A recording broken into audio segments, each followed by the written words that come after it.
You checked this morning. Maybe the phone, maybe the bank account, maybe the mirror. Maybe you reached for something that has nothing to do with the desire directly, but everything to do with the gap. That particular something that, if it had shifted, would tell you the assumption is working. You told yourself you were not going to, and then you did. And I want to tell you why. Not to shame the habit, not to add it to the list of things you are doing wrong, but because what the monitoring actually is, underneath the anxiety and the reasonable-sounding justifications, is something most people who study this teaching have never been told precisely enough to stop. The glance is not curiosity. It is not diligence. It is not a reasonable monitoring of progress toward a desired outcome. The checking is a confession. I know what that raises. One glance at the account cannot undo months of practice. One reach for the phone is not going to collapse everything you have built. That is not what I am saying. I am saying every glance is an instruction, and instructions accumulate. Every time you look at the world of Caesar for evidence that your assumption is working, every time you examine what appears to see if it has moved in the direction of the desire, you are making one declaration to the subconscious, louder than anything you said in last night's imaginal act. You are declaring, I do not yet know if this has happened, and what receives it builds accordingly. Tonight I am going to show you exactly what the verification is doing, and give you the one thing to do instead. Stay with me. First, the mechanics. Because most people treat this as a psychological weakness rather than a structural error. It is both.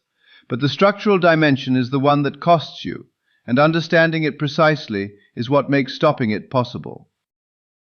The assumption hardened into fact is not a feeling you sustain. It is an identity you occupy. The person who has already received the thing they desired does not reach for confirmation that it has arrived. The question does not arise in them. Wealth for the person who has been wealthy for 3 years is not something they verify each morning. It is the unexamined background of their ordinary life. They are not monitoring it. They have forgotten to monitor it, the way you forget to monitor the floor beneath your feet. The moment you reach, the moment you turn toward the visible world and ask it to confirm the assumption, you have revealed which state you are actually occupying. Not the state of the one who has, the state of the one who is waiting to find out. And the subconscious does not receive what you intend. It receives what you are. The intention was to hold the assumption. The act was to verify whether it has produced anything yet. Those are two different states, and the second one is the instruction that was received. This is not superstition. It is not a rule about what you are allowed to look at. It is mechanics. The reach for proof is evidence to what is building from it in real time, with more authority than the imaginal act, that you are operating from the state of not yet having, and that state gets built faithfully. And here is what makes this so difficult to catch, because from the inside, the urge feels like something else entirely. The urge to verify is not a bad habit. It is anxiety looking for relief. Somewhere underneath the reach toward the phone, the glance at the account, the quick inventory of whether things have shifted, there is a feeling, not a thought, a feeling.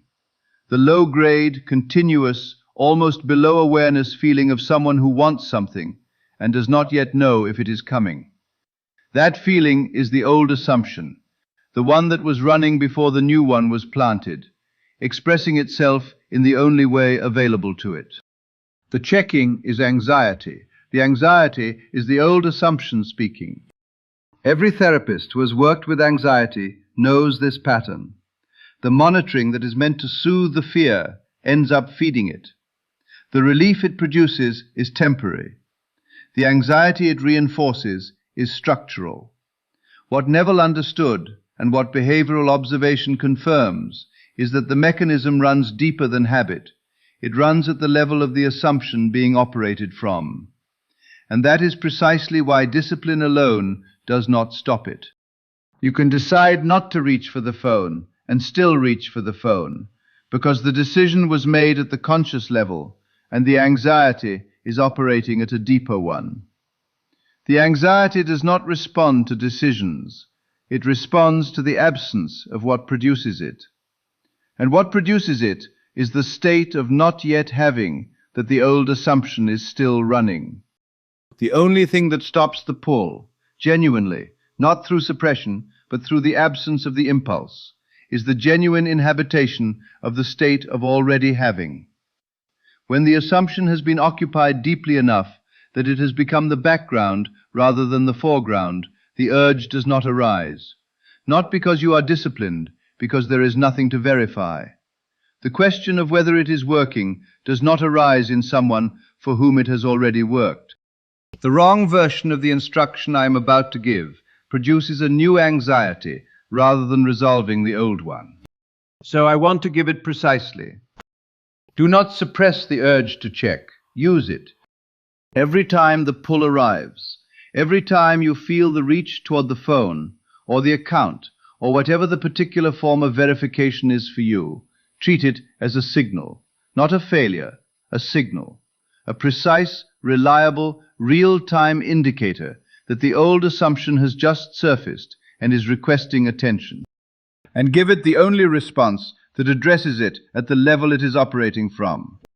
Return to the inner state, not dramatically, not through a formal practice session, simply the quiet, internal, matter-of-fact statement of the one who already has. I know it is done. Not I believe it will be done, not I am working toward it, not an affirmation delivered against the urge in the hope that one will overpower the other. A statement of fact, spoken from inside the identity of someone for whom the question of whether it has arrived is simply closed. I know what arises next. You say those words, and the pull returns anyway. The statement did not feel true. The anxiety came back. If the urge returns, return to the statement. Not because the statement overpowers the urge, because the statement is the act of reoccupying the identity the urge was trying to pull you out of. Every return is a deepening. Every time you use the pull as a return signal, rather than following it toward the phone, you are doing two things simultaneously. You are refusing to plant the not yet having instruction, and you are deepening the already having assumption. The impulse becomes the practice. The anxiety becomes the cue. The visible world is not where your desire lives. It is where it arrives. These are not the same place. The desire lives in consciousness, in the assumption held, in the identity inhabited quietly and persistently in the hours no one sees. That is where it is real. That is where it exists as fact before it is broken through into what appears. The world of Caesar is simply where it shows up. Later, after the inner fact has had time to crystallize into visible form. Watching the world of Caesar for evidence that the inner fact is real is like watching the door for evidence that the person you invited is coming. The watching does not make them come faster. And the anxiety in the watching, the reach, the glance, the question of whether they are on their way, is the signal that you have, somewhere underneath, stopped trusting that they are. Stop watching the door. Trust the one who sent it. Your only jurisdiction is what you occupy right now, before it arrives, before it is visible, before the world of Caesar has had time to catch up with the inner state that has already changed. Inhabit it without verification. Hold it without the glance. Occupy it with the quiet, decided, matter-of-fact certainty of someone who knows, not hopes, not believes, not is working toward, but simply knows. I know it is done. That is the whole of the practice, and it begins not in the next formal session, but in the next moment the pull arrives. Use it. Return. Know.